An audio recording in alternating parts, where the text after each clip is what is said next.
Okay guys, back with part 4 of the Mini-RECCE build series. Today I wanted to make a quick video about rails and receivers. So in thinking about the build, we've talked about the barrel and the optics, and so kind of the backbone of the build is going to be your receiver set, and then also your rail that obviously in our case we're looking for something that's free floated that's going to help with accuracy. So if you've seen all my builds, I've been running the Mini-RECCE 4s from Knights Armament for a few years now, and I really like them. When looking at a rail, a lot of guys get wrapped around the whole weight thing and trying to save weight, and I think to some extent that's important, but to me the one thing that I really look at is how does the rail attach to the barrel nut and how secure is it? And that's the reason why I run the Mini-RECCE 4s. So if you're not familiar with how these work, you're actually taking the rail itself and threading that onto the upper receiver. So there is no barrel nut. You're pretty much timing the rail to tighten up at a certain number of foot-pounds at the top, and then that's it. There's no additional screws. There's no additional bolts, anything like that. So I really like that because it is super secure. I mean, there's no way that that's going to come off of your upper. Even if it took a direct hit, I mean, it'd have to completely rotate off.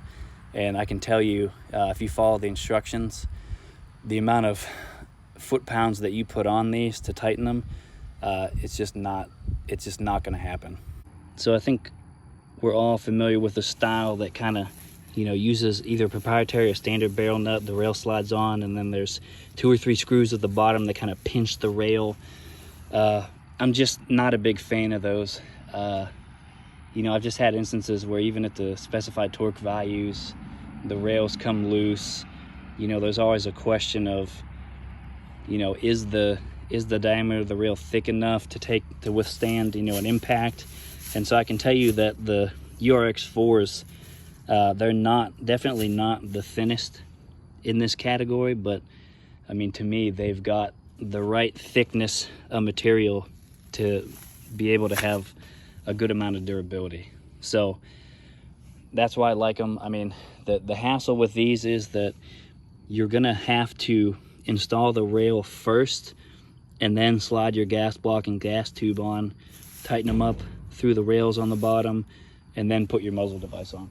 So the hassle is, if you're in a situation like me where you've pin and welded, if there's a serious issue with the gas block, you're kind of in a bad situation, because you're going to have to cut off, unpin the muzzle device, and then try and loosen and slide the gas block out before you can even think about taking off the rail. So that is a downside. It comes with a little bit of a caveat, but I mean, overall, I think the amount of durability and just not having to worry about this thing come loose, I think is great.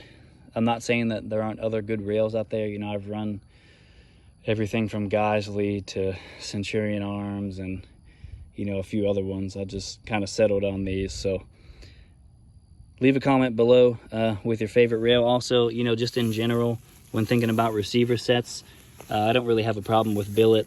This is a cross machine tool, but I think in general I just kind of stick with BCM. There's other good true mil-spec brands out there, like Sons of Liberty, and Tri-Arc and some other ones. So if you're gonna build something that, especially if you're thinking about SBR in it, I would just spend the extra $50, get a lower and an upper from a reputable manufacturer, and just build from there. So let me know what you guys think down in the comments. We'll be back with another video soon. Thanks.